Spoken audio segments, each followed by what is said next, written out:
Hello students, welcome to my class on YouTube. और आज का हमारा टॉपिक है वायुमंडल का संगठन तथा संरचना, composition and structure of the atmosphere. और कंपोजिशन और स्ट्रक्चर के बारे में पढ़ने से पहले हम जानते हैं कि वायुमंडल होता क्या है, इसका मीनिंग क्या है, और विभिन्न वैज्ञानिकों ने, विभिन्न ज्योग्राफर्स ने इसको परिभाषित कैसे किया है।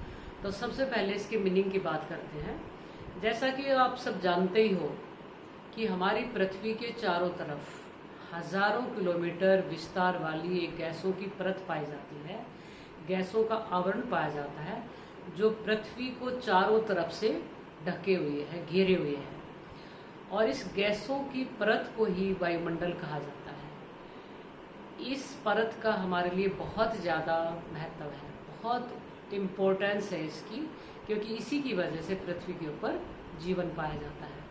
अगर पृथ्वी के चारों तरफ वायुमंडल ना होता तो पृथ्वी के ऊपर जीवन संभव नहीं था। तो अब हम विभिन्न वैज्ञानिकों के अनुसार, विभिन्न ज्योग्राफर्स के अनुसार जानते हैं कि वायुमंडल क्या है। तो पहले मॉन्क हाउस के अनुसार वायुमंडल गैसों की वह पतली परत है जो गुरुत्वाकर्षण के कारण पृथ्वी से सटी हुई है।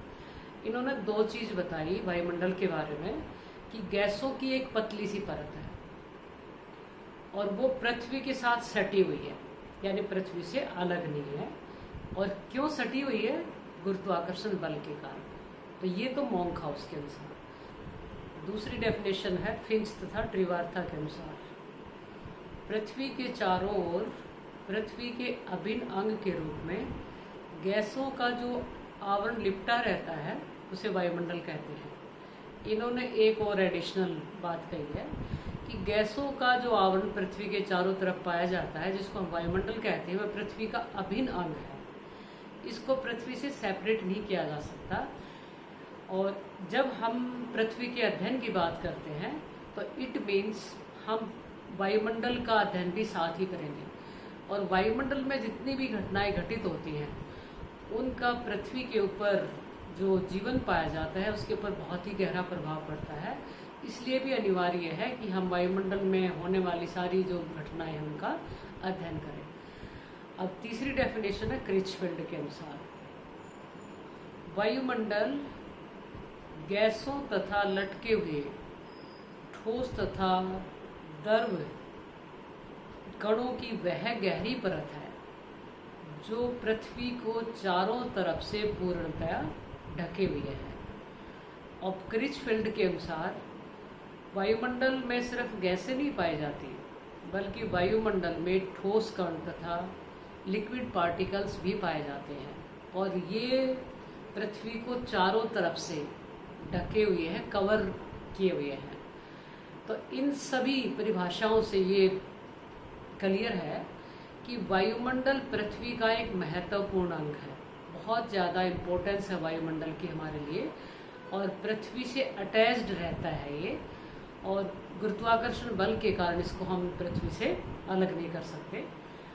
अब हम पढ़ेंगे वायुमंडल की कैरेक्टरिस्टिक्स, विशेषताएं क्या क्या है वायुमंडल की। वायुमंडल रंगहीन, गंधहीन और स्वादहीन गैसों का मिश्रण है। वायुमंडल को हम देख नहीं सकते, लेकिन इसमें घटित होने वाली घटनाओं को हम फील कर सकते हैं, महसूस कर सकते हैं। जैसे फॉर एग्जांपल वायुमंडल में बादल बनते हैं, वायुमंडल में बिजली चमकती है, वायुमंडल में स्नोफॉल होती है, वर्षा होती है, ओस, धुंध, कोहरा, ये सब घटनाएं वायुमंडल में घटित होती है। तो इन सब को हम फील करते हैं। जैसे हवा चलती है, तूफान आता है, तो ये वायुमंडल की घटनाएं हैं। वायुमंडल में जो ऊष्मा होती है उसको हम महसूस करते हैं और इससे हमारी बहुत सारी क्रियाएं प्रभावित भी होती हैं। वायुमंडल की ऊंचाई के बारे में बहुत पहले 1714 ईस्वी में एक ब्रिटिश ज्योग्राफर टेली ने बताया था कि इसकी हाइट 75 किलोमीटर है धरातल से। लेकिन आजकल वायुमंडल की ऊंचाई के बारे में विद्वानों के मत लगातार बदलते जा रहे हैं। अब हम ये कह सकते हैं कि वायुमंडल की ऊंचाई धरातल से 80,000 किलोमीटर तक पाई जाती है। और ये भी कोई एक सेट नहीं है लिमिट, कल को हो सकता है इससे ऊपर भी पता चले कि वायुमंडल और ज़्यादा ऊपर तक पाया जाता है।